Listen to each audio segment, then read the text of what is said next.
Hello, everyone, and welcome to the Talent Gap Fireside Chat, where we talk about causes of and solutions to the talent gap. I'm your host, Pete Strauss, and joining me today is John Rufus. John is the CEO and founder of New Cyber Order. Welcome, John. Hey, thanks for having me, Pete. Good to see you. Well, thanks for being on, John. Could you give our audience a little background on yourself and your career thus far? Oh, boy. Obviously, I probably look my age, so I've been around for a very long time. I started off working night shift 24/7, looking after mainframes and mainframe messages and things like that, which was actually really good fun because you got to play on different things and great environment to be able to teach yourself how to use different computer systems. I got involved with some people in Australia and helped create and go to market with a product called Snare, which is a way of getting logs out of systems, particularly Windows. And when it came out at the time, there weren't anything consistent as to how to get logs out of Windows. And everybody was still using syslog from things from Solaris, from IRIX, different Unix flavors and what have you. So that came out, and that was the early 2000s, which shows how long I've been involved. From there, I've been working a lot of work with US federal agencies and also with telecoms, with critical infrastructure to help secure their systems, to build security operations centers, and working around the world. So going to different places and learning how different people do different things, but also to put in quality solutions that provide technology and security as well. The last few years, I've probably been a vCISO. I was a CISO at my last role, and a lot of things happened at my last role, which is why I spun up the New Cyber Order. Partly we do consulting, but also we have a practice set up which is purely volunteer, where we support people like myself who've been at places such as the last place where I worked and suffered mental stress or burnout or things like that, to help get them back to work. What we're finding is that, and this is just an aside, it takes a long time to be able to get medical care, certainly here in the United Kingdom, even though with the public health service, which is NHS, it can take many weeks for somebody to get care as they need to, and particularly when they suffer from things like this. And probably the biggest learning that I had from that is that it's not your fault. And so people that go through this, they'll go through this because they are diligent at their work and they have a quality of work that they aspire to, that they believe that they can do. And sometimes it's hard to see the signs and look up and see that way because you just get so absorbed. But so we help people basically understand that, connect them with other people where almost exclusively it's not their fault that it's happened. It's always been other forces, and look at what we can do from there. We help them by putting them in touch with the doctors who have volunteered their services, and we've also got legal people that are working together where hopefully that we can take action in some of these cases from a legal stance as well, not just for compensation, but also what they did was wrong and we just got to put it right. So that's what we're about. We're very new. We've only been around a couple of months, and I've got far too many people that I'm talking to at the moment, and I don't advertise too much because I haven't got the manpower to take in the number of people that I suspect that will contact us. We're purely volunteer. We don't have any funding as yet, working on that, but hopefully we can get to a point where we can spin this a little bit better, because I think the service that we offer is something that not many people do offer. And I think that we're very unique in that way, that we do understand that there are needs for those of us who work in the cyber community, who work in security, that need better support than what they've had from their employers in the past. Yeah, it makes sense. Are you doing much work here in the States, or is it primarily in the UK? A little bit. I've got a satellite office in Jersey City, so we are based out there, and I can leave contact numbers later if anybody does want to call. In the meantime, you can email at info@newcyberorder.com, and we can take any requests from there and see what we can do in the meantime, and certainly to help share, because not only are we getting people that do need help, but we also get a lot of people that are inquisitive about the service. and trying to understand, what sorts of things are we doing and how are we getting out to ensure that we can get to as many people as possible. Money's holding us back at the moment, but we're doing everything that we can right now. But yeah, we have a small office in Jersey City, so east coast of the US, and also here in London. Well, yeah, it's a really interesting topic, and I think often what happens is people talk about burnout sort of at a high level or in an article or a blog post or something like that, but there's rarely any discussion of how to actually solve the problem. It's usually more about identifying the problem, which I think anybody who's been overworked and stressed in a security role, they're plenty aware of the problem, and I think it's getting even worse right now in this current job market because companies are trying to do more with less. There's less hiring going on. Budgets are being stretched to their absolute limit. People are being stretched to their absolute limit. So it's certainly a valiant mission that you guys have, and certainly am excited to see how that expands. In an ideal world, what's the future state that you're kind of driving towards? To be honest, I'd rather we didn't exist. I think it's an indictment on the industry that we do exist and that there are other organizations like us that try to do similar things as well. But unfortunately, there are places where you do work where they aren't the greatest place in the world to work.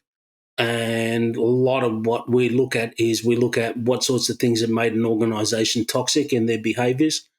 One of the things that we found through the studies that we're doing is that the use of culture to describe a culture within an organization can be skewed any which way, whatever. And I think that people will use it to hide behind whatever it is that they want to do.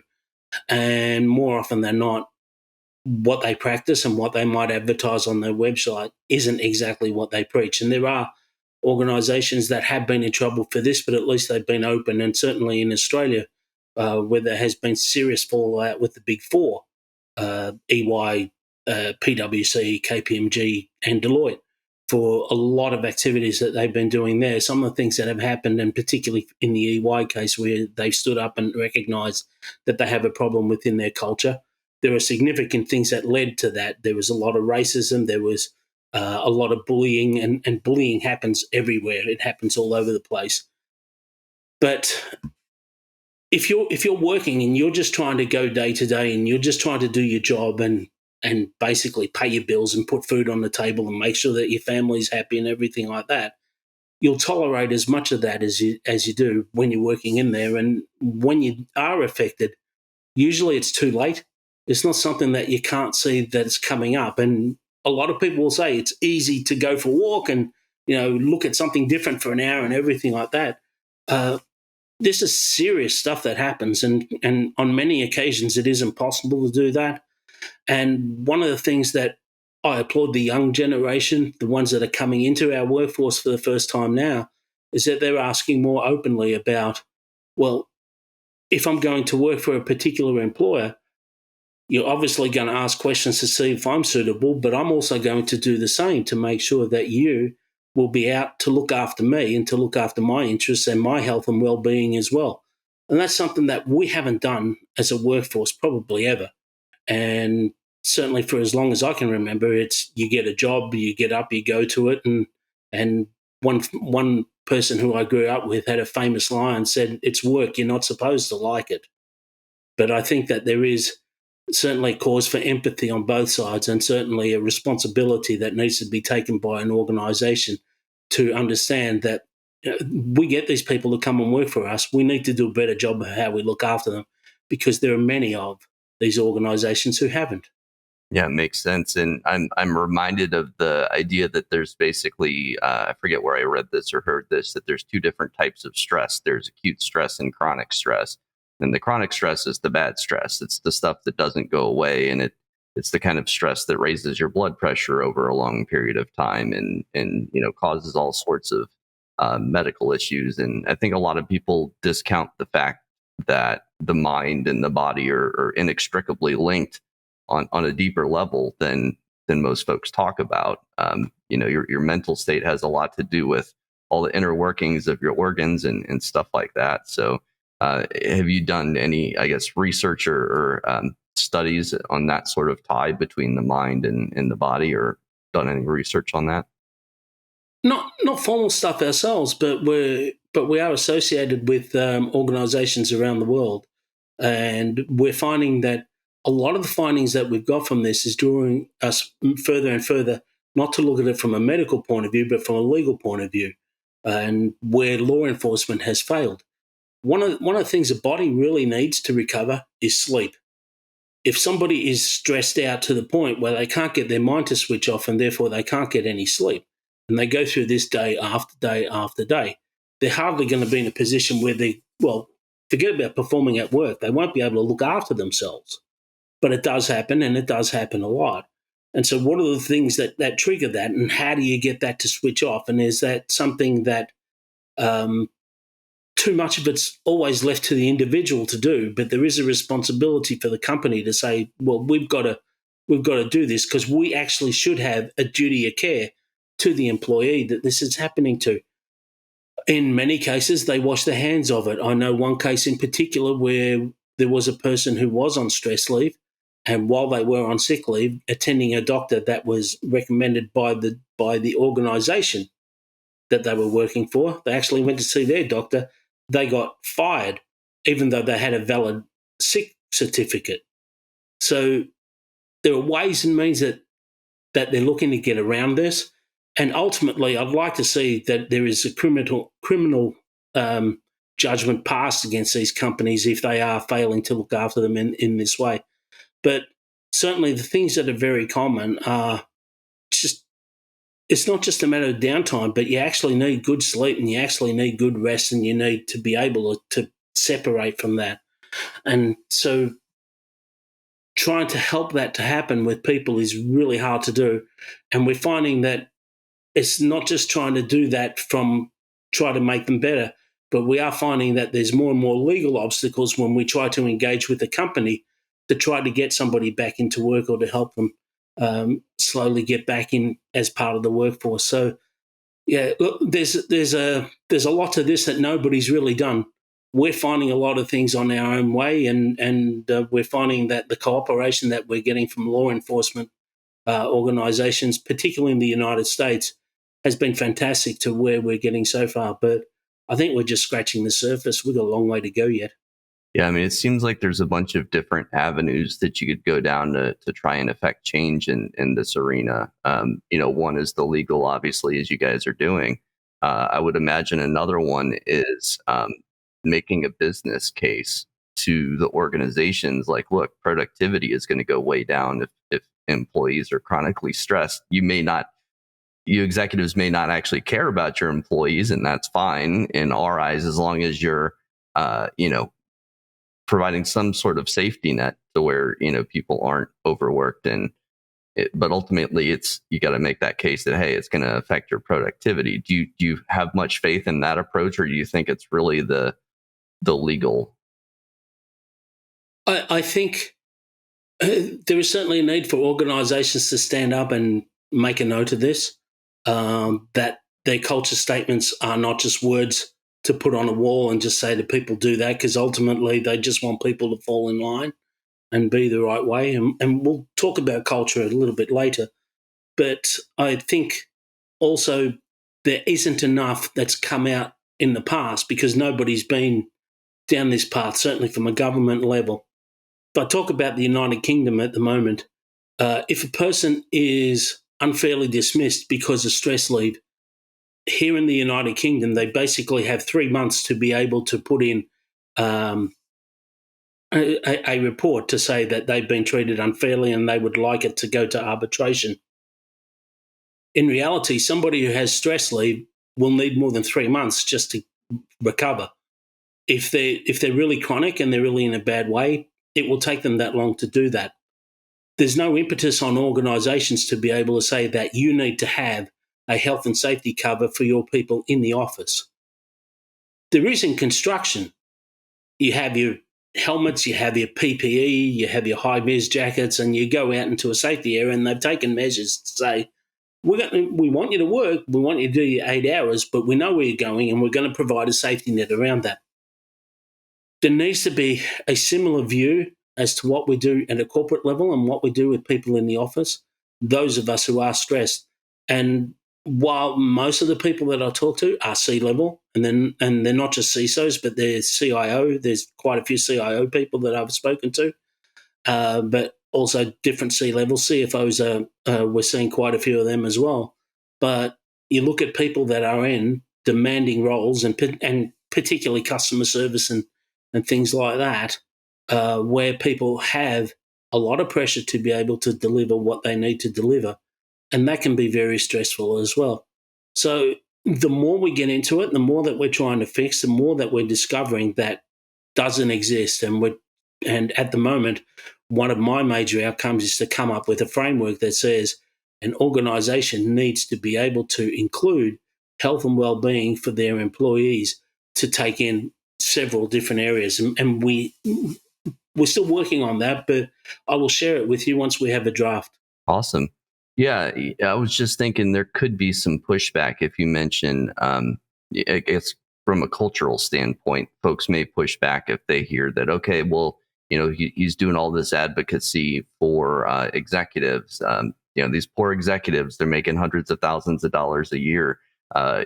Where is the assistance for the little guy, who's in a customer service or retail role or security operations center? They're just the SOC analyst. Are these folks also getting burnt out? And I guess, do you see that work with the executives as the thin end of the wedge to get some action started here, and then eventually populate that down to the other roles that you can help within any given organization? Or are you trying to do it all at once?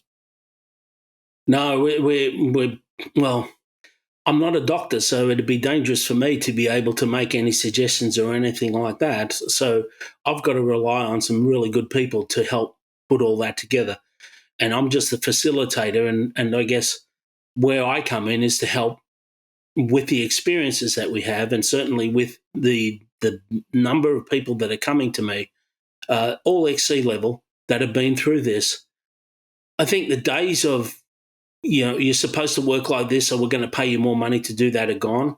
And I don't want to talk about scales of salary for different C-level or anything like that. And that's a completely different discussion. But I think that there's certainly, if we're going to make change, it's where it has to start. It's got to start up there. It never starts from the bottom, because like any good culture, it's something that an organisation promotes. It's something that they should be able to say from the board or from whatever their leadership group is, to say, this is who we are, this is what we do, this is what good looks like, and this is how we believe that we can make it good for you as well. And I think that fourth bit's the best that's missing. But it's got to start there, and a lot of it's going to be conversation in the meantime. But I do want to get to a point where we can say, this is what we're going to do, this is what we think that should be in place, and then to take that to government and then to try to have that pushed through. Yeah, and you'd mentioned culture being an important piece of that, and sometimes how culture can be a smokescreen for trying to cover up behaviors or viewpoints that perhaps people wouldn't want to be known about the company from a public standpoint. They wouldn't want these things published on LinkedIn. Often I'll hear it, I think, from a discrimination standpoint in some cases, where it's culture fit is just code for, oh, the person's too old, or they don't match what the hiring manager is like. And that could be personality, it could be anything else. So I think there's a lot of like me bias out there, and culture is often a code for that. It can also be sort of a nebulous term, I think, to cover up lack of attention to work-life balance. You'll often hear work hard, play hard. And I think if you hear work hard, play hard, you should probably run in most cases when you're interviewing for a company, because often that's code. But maybe you could talk a little bit about that. I know you have some pretty strong opinions on culture too. Yeah, probably a bit controversial, but controversy is what I do. So, look, one of the things that I have, which is a real problem with culture, is that people are quite quick to say, we have a great culture, And my response is always, well, how do I know? I've never been there. I've never seen it in action. I've spoken to different people that have said A, B, or C about you. So for you to say that you have a great culture, tell me what you do. And so some of the things that I'm interested in is, what is your sick leave level like? How many people are leaving the company? What percentage of your workforce have left in the last 12 months? And what are the ranges as to why they've left? How many have left for their own volition? How many through illness and things? They're the sorts of things that they need to be looking at to discover what there is. Now, I'm sure that HR or whatever term that they use these days has done this to some degree in the past, but certainly not enough to affect change. And I don't think that that's something that's happened altogether. I think also when we describe about culture, there's a lot of talk about diversity, and we're going down the path of making sure that we've got people separate in a group. And we want to be able to say that that is their group and we're aware of that. But there's an element of togetherness that happens not just in organisation, but in social interaction with anything that you do, with people that you hang out with, why people are your friends and why you get along with so many people. And I think a lot of that is missing from when companies talk about culture. We seem to be too focused on the diversity thing, on ensuring that diversity is what is in place, without the thing that brings it all together, the togetherness, the all of us all together. I mean, they're words that I never see in a culture statement. Nobody says all of us. Nobody says together. Nobody says all. They just don't happen. And that's something that needs to change. Something that occurred to me this week was that for all of us outside of the United States, we're still being asked whether we're a veteran. And we don't have the same commitment towards national service as the United States does. It's a uniquely American thing. So why has it become that national service is something that should define diversity for somebody, whether I'm from the United Kingdom or I'm from Australia or whether I'm from Latvia or anything like that? So they've taken the easy way out to do a lot of these things, and I think that there's a lot that they need to look at to say that, we've got to go back and revisit this because what we've got in place doesn't work. When I was growing up, we didn't have all this to do when we went to look for work. To be fair, it was probably a lot easier. The government looked after a lot of things where I was growing up, and obviously this is an Australian accent, so I grew up in Australia. But if you left school and you wanted a job in the public service, you sat an aptitude test. There was no question about what colour that you were, what your background was, what your accent is, whether you did national service, what your behavioural tendencies are. There's nothing like that. You sat the aptitude test, and depending on that score, they'll find you a role befitting as to what there is. Also, at the same time, the government used to run the employment service. So if you wanted a job, they'd actually assign somebody to help you find a job, and there would be jobs there available. Obviously, different time. But I also say this because I got into IT, into IT and specifically in security, because I sat an aptitude test. And I did very well in it to be able to get in and do what I have been doing now for the last 20, 25 years. I did chemistry at school. So chemistry didn't qualify for IT, but there were avenues that were there that didn't go into all this diversity question. All it was just a question that said, we just want to know if you can do the job, and then we'll worry about whether you can fit in or not. I think we're probably in a position where we can use some of that. Yeah, no, that makes sense. So I guess if you're to consider hiring, for instance, on pure merit, kind of as you said that things used to happen that way in Australia. How do you ensure, though, that there are no biases in the hiring process that might disadvantage? The biases are always going to be there, and it's a very difficult thing to do. And at least there is more visibility of that today than what there was back then. I guess the value of doing a test like that, and I'm not saying that it's a great idea, I'm just saying it's what used to happen. But what it did was it would look at somebody's ability to be able to do a job first. And obviously you get an interview and you would go into different places and what have you, so you can get into that respect. Here in the United Kingdom, the police forces that are all across the UK have got their own cyber divisions and have set up their own cyber resilience centres. There's a good one here, the Cyber Resilience Centre for the South East, which is run by a gentleman called Chris White, who's doing terrific work. Their employees are people who are new and who have been assessed, but also not just for aptitude, but also to see how they would fit in to be able to do some work. They're not all good people. They're not people that we would consider A-grade students or what have you. Some of these people are also kids who have been picked up by the police for doing things online that they shouldn't have.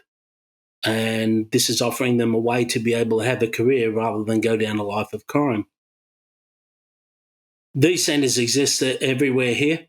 There is certainly opportunities within those for people to ask and see if there's an avenue for them to be able to enter into cybersecurity.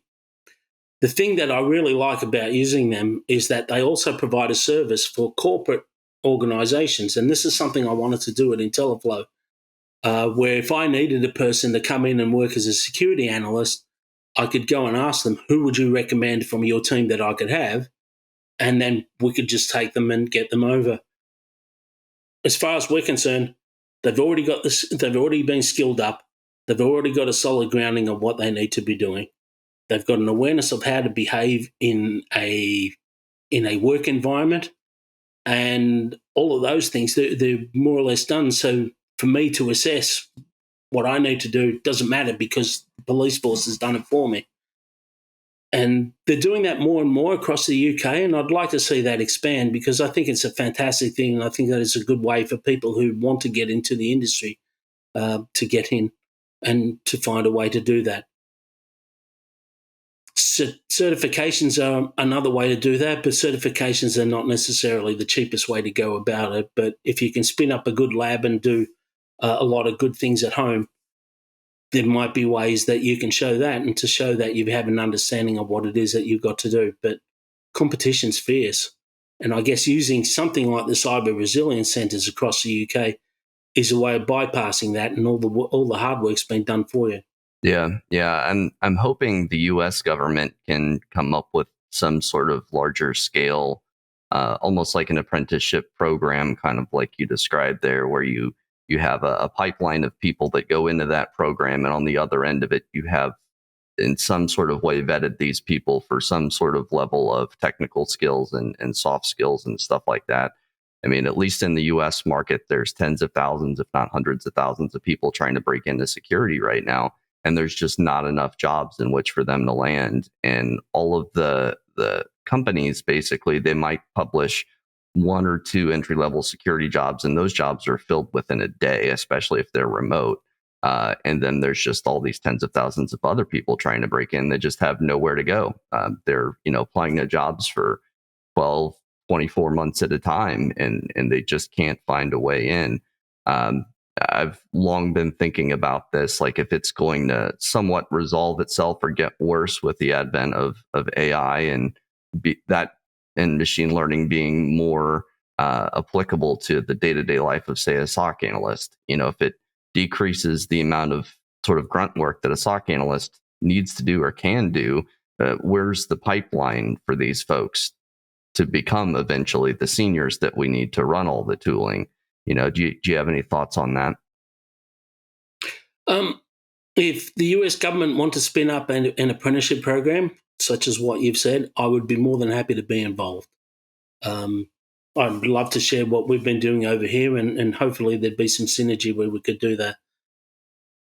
There's a lot of noise in a SOC that I'd be very happy to have automated and have AI look after it, to be honest, so that'd be great. But there's opportunities to look at other things and certainly to make sense of the technology that's in place and being able to ingest a lot of the information and where it's been analyzed, there's an opportunity to use more complex queries than what we can do now. So hopefully the power of threat hunting will grow tenfold as a result using AI, and I expect that it will. But in those respects, you still need somebody to look after it. But you need somebody with skill.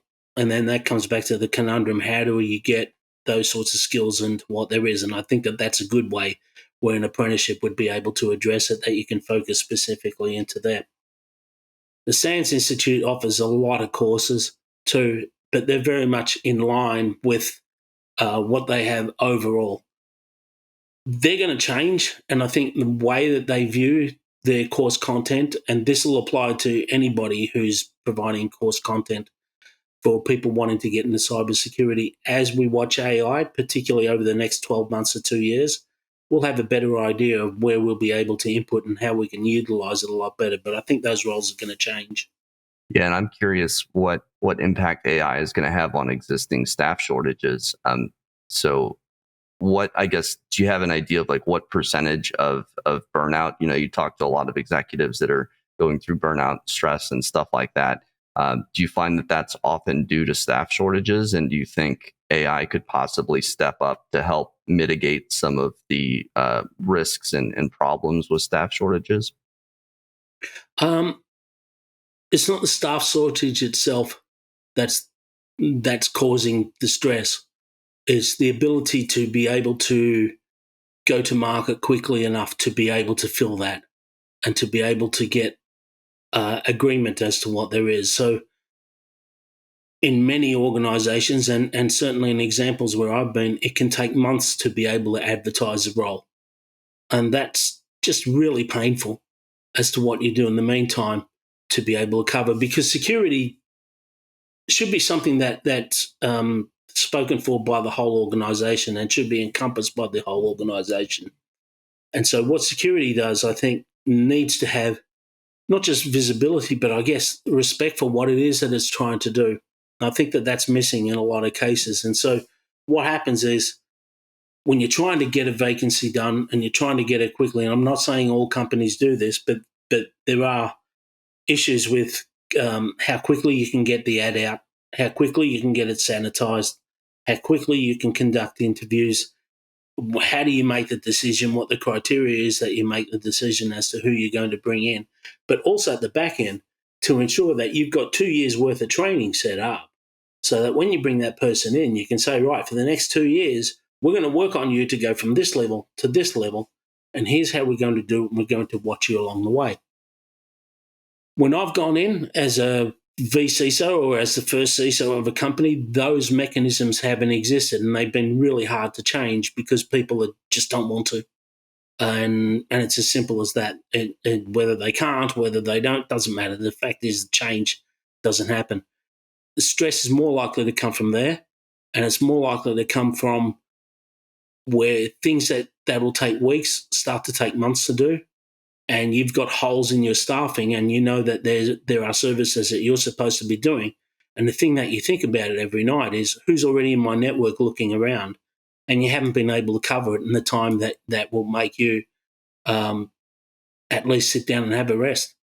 Yeah, I mean, from a psychological standpoint, it almost makes me think of, you know, if you go back to like evolutionary biology kind of ideas, if your tribe was constantly under attack, that would be a tremendous amount of stress in a chronic sense. You know, wouldn't really go away, and the effect that would have on you and everybody in your tribe would be pretty debilitating. You know, traditionally that wouldn't happen in the olden times. You know, you would have spurts of stress and attack, but it wouldn't be an ongoing thing. So if you're constantly in that state of feeling like you're under attack, I could see where that would get crazy.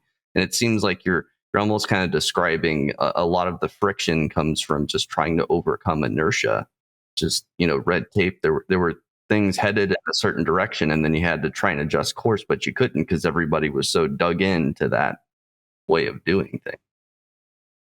Yeah, it is. It's red tape, but it's also trying to get the people above you as a C-suite person, the people that you work with and the people above you and the board members, to be able to be flexible enough to say, look, there's a reason why we got you in here and what you need to be doing. We need to support you better so that you can affect change. One of the things that's talked about all the time is the number of incidents that we have attributed to third parties. We have so many ransomware attacks that come through third parties being compromised. And third-party risk management needs to be to the fore, and it needs to have a lot greater focus and a lot greater emphasis than what it has done in the past. The reality is I can spend millions of dollars building my SOC, building my cyber team, building my compliance team, getting my ISO 27001 certifications, and so on and so on and so on. But when I want to check with somebody who's supplying services for me, all they can do is give me a document to say that we do these things that you've asked us to check. And that's the only assurance that you have, and it shouldn't be left enough to just say that we'll go and revisit that once a year and then see how you're doing.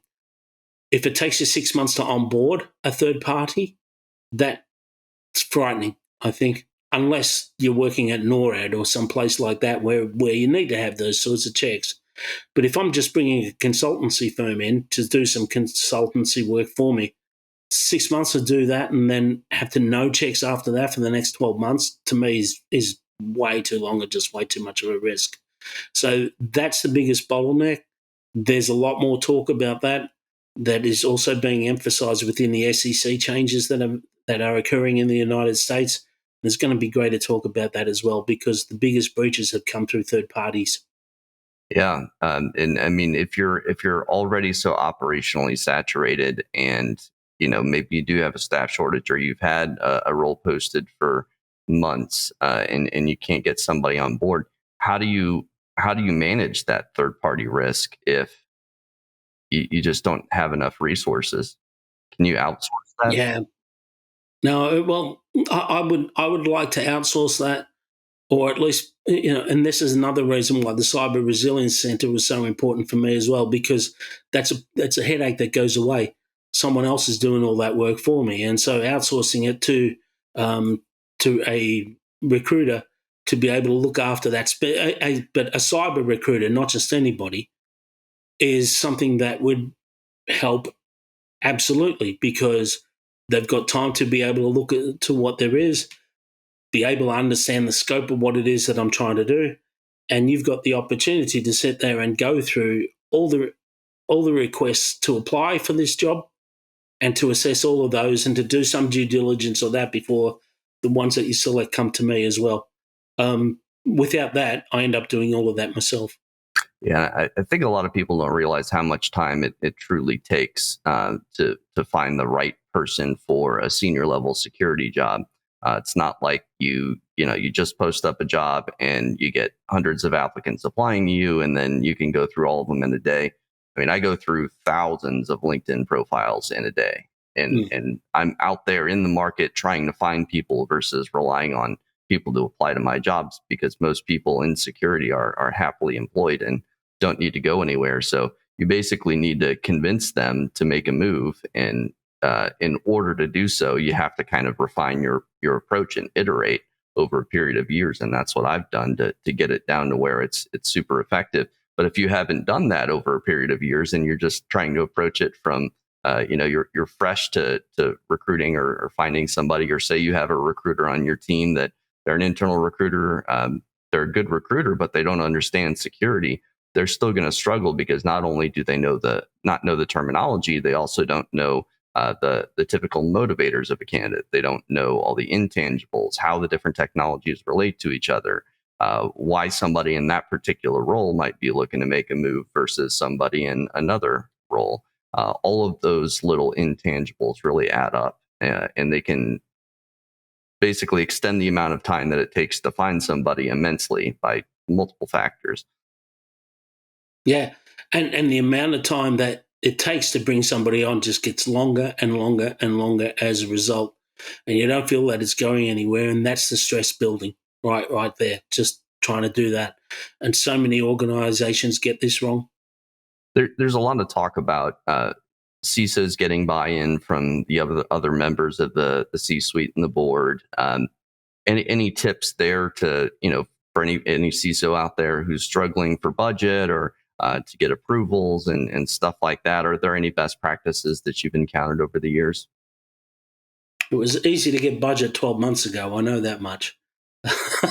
But yeah, it has become infinitely more difficult now. I think it's interesting because having discussions with people on the board can range from person to person who you speak to. One of the things that, just for clarity, I've been involved with a company called Security and have been now for a few years and have started to be involved with them as well. And they have a product that actually helps to quantify and visualize the issues that a CISO has from a point of view as to where their staff is located, what their shortages are, how their budget's being allocated, where it's being allocated, and what sorts of things are coming up saying that here are areas that need to be resolved first and foremost before you go anywhere else. And so being able to take a whole program and to make it into a visual display for anybody to see. There's a few things that it achieves with that. One of the terms that I hear a lot is risk appetite, and risk appetite will be different depending on whether I speak to a head of risk or a risk analyst or a CFO or a privacy officer. It's another term that should be clear enough in itself, but is rather nebulous. How do you get all that information that you use to be able to put it somewhere so you can represent it and say, this is how I see risk appetite, this is how I see my program as to where it is, and we're all going to use the same reference.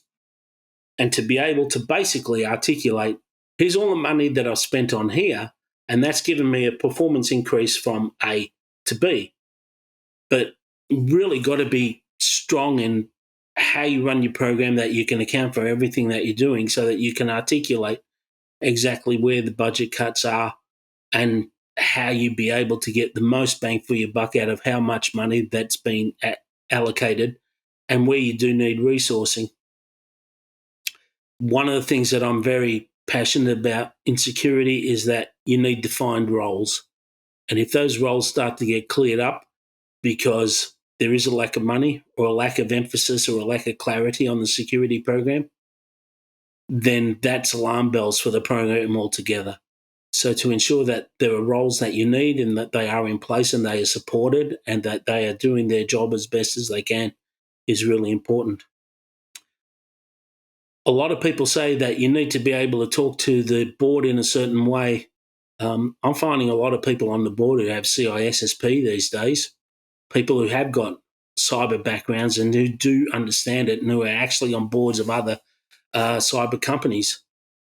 The discussion between what I'm trying to do as a CISO for my organisation shouldn't be that difficult, therefore, but you need to get time directly in front of them and you need to be able to sit in front of them and to ensure that you have a two-way street of how you talk.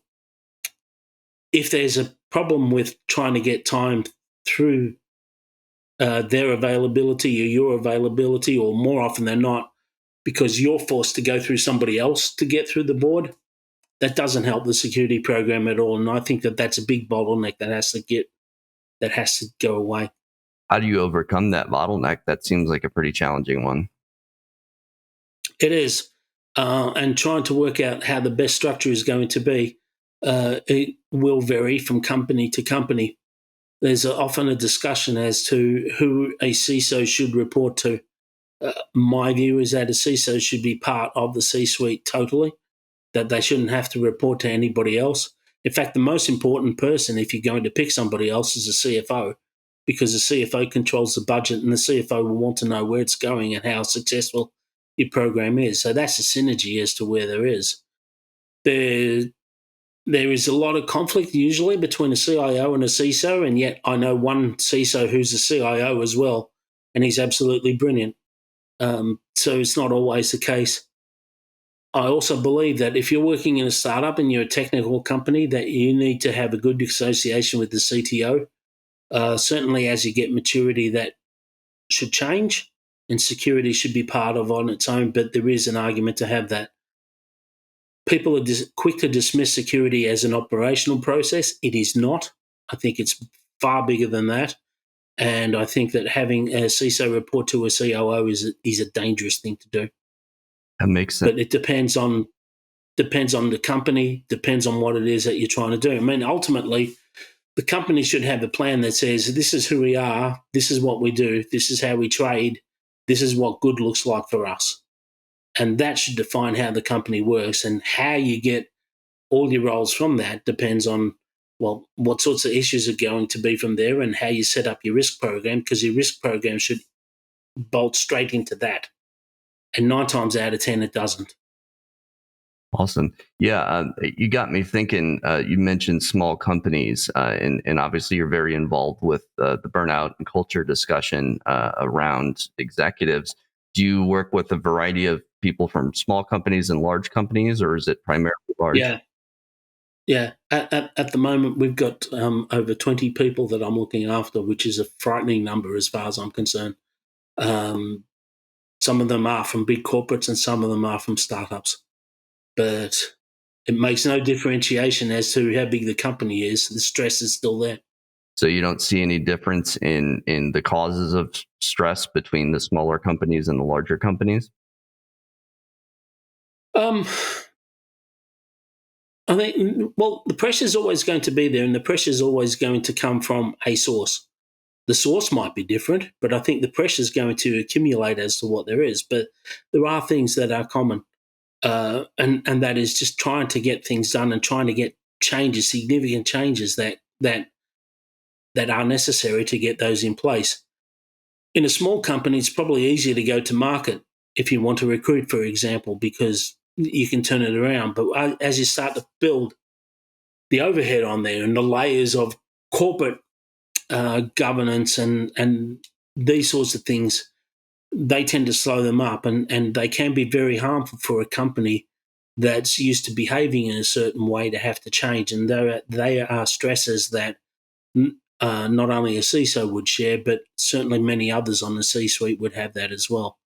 So you'll get the stress. The source of the stress will be different, but I think that the stress will be there in any case as to what there is. And certainly the people and culture people who are responsible for people and culture need to have a greater awareness and need to have a better understanding of what it is that the pressures that they're putting on their staff. Makes sense. Yeah, I think oftentimes HR and often recruiters are kind of stuck between a rock and a hard place. When they recruit somebody to their organization, they are excited about getting great people on board. They want to do the best for people. But oftentimes I think they're kind of hamstrung sometimes by the executive team, who just kind of hands down directives and says, look, this is the way we do things. I know you want to do good, but this is just how it is. So I think often that happens. And I've seen that as both an internal recruiter and an external recruiter. Sometimes you kind of feel like you can't affect as much change as you'd like, even in the smaller companies. And I've definitely seen the difference between smaller companies and larger companies. The inertia is slower, but it lasts longer in a larger company. So it's tougher to turn things around if things have gone south or you need to change course. But with the smaller companies, often it's the opposite problem, where things change too fast, and that's not good either. I've worked with a SaaS company where we would be recruiting for a role, then all of a sudden the role didn't exist anymore. That happened multiple times, or their investors were clamoring for more profitability. All of a sudden, their cash flow was decreasing. So they're like, okay, you got to lay off this whole team. And then boom, that happened. And every time those abrupt changes happen, it upsets culture and causes stress and things like that. So I think sometimes it's difficult to strike that middle ground between abrupt change versus a long-term stagnation. So yeah, that was just a thought.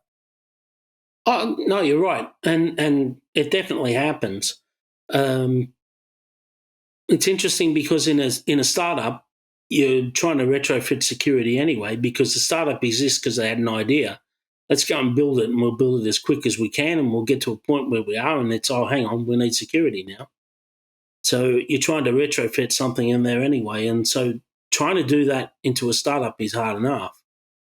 A startup that's been acquired by a bigger company that doesn't understand how the startup works is probably the worst thing that can happen, and one that I've lived through, and one that has been absolutely detrimental to my health as a result, because you feel like that you're trying to be a CISO for two different companies that have two different ideas on what security looks like, and neither of them are going to let you win because they're more worried about what their own security requirements are, or more often. And actually, this happened in the example that I'm giving, is that a lot of people were more trying to cover their own backs. And I know offline I'd spoken to you about the faceless men, and the faceless men that are in leadership roles that don't want to listen to advice because they feel that there's a sense of entitlement that they've been to where they are, and they don't want to listen to for whatever reasons, which I won't discuss today. But certainly that's something that I've seen a lot. I saw a lot in America in particular. And that sort of thing, it just shows that nobody has any respect for the work that you're trying to do in the first place, and everybody's just looking after their own butt. And I've been in too many places where I've seen that, but nothing as bad as the most recent example that I was in. Yeah, and there's a lot of talk about how, Gen Z doesn't like to stick around, job tenures are decreasing, especially in security. It's been a lot of turnover, a lot of attrition in recent years. I tend to believe that people have to do what's best for them and their family. And if they feel that there's no investment from the company in their well-being and their family's well-being, I mean, at the end of the day, they're a business, so they have to maintain profitability and stuff like that. But then by that other side of that coin, you also can't expect people to stick around if they're in a subpar situation and they're miserable. So I got a stat for you to give you something to go away with and think about. Not that long ago, I was at a meeting with the NCSC here, the National Cybersecurity Centre, which is basically our equivalent of CISO on this side of the pond. There was a great statement that they said. They said the average lifespan of a security analyst in an organisation before they move on, 14 months. that's actually higher than I would think it would be. 14, but it's still a lot. Think of the amount of time that you go through to actually identify that you need the role, to get it through HR, to get it processed, to actually have all the work done to ensure that you've got the right salary in line, the right specs in line, that you're happy with that, and then you go to market and get all those interviews in. That is most of 14 months there anyway. And then you get somebody in for 14 months. It's basically, it's a process which, if you're lucky, you get to do every 2 years. But you probably do it more often than that for each person. Mm-hmm. Yeah, and it takes a lot of effort and time, like I mentioned, on the recruiting front, and then the back office admin functions around it, onboarding that person, doing any training. It's definitely probably a good 6 months before that person is truly up and running, and I don't think a lot of folks take that into consideration. So then retention becomes a much bigger piece of that too. But to have a security analyst that only stays for 14 months, it's a great thing to be able to study and work out why that is the case. Are they getting the training that they need, or is it that they've got the training and they feel that they can get more money elsewhere, or are there other things? I don't know. These are things that I need to discuss with the NCSC, but I'm curious to find out. Yeah, I think everybody's got their own motivator, but we've kind of talked about this on other episodes of the podcast. But super important to stay close to your employees, understand if they're unhappy early on, so you can prevent that, stuff like that. I know we're coming up on time here, John. Want to respect your time. Just one last question here for you. Is there anything that we're not talking about in the industry, but we should be, especially as it relates to hiring? There's many things.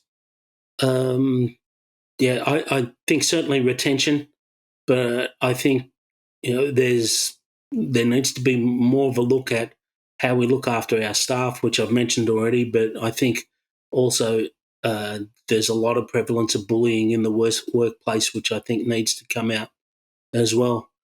One of the things that I've been talking about with many people through LinkedIn recently was the importance of including bullying as a subject in security awareness programs. Right now, organisations have a requirement to deliver security awareness, but it's something that really, by right, should be taught in school. Kids are using computers all the time, and it'd be good to get that into them as quickly as possible, but to make it relevant for them. There are things that happen in the workplace, and I think the plausible deniability or implausible deniability of some departments where something happens there, that just needs to be greater visibility and greater actions by HR people and culture people to do more to protect their staff, which isn't happening. It's a great point. Well, great place to end as well. John, if people want to find you online, what's the best way to do so? Well, I am on LinkedIn.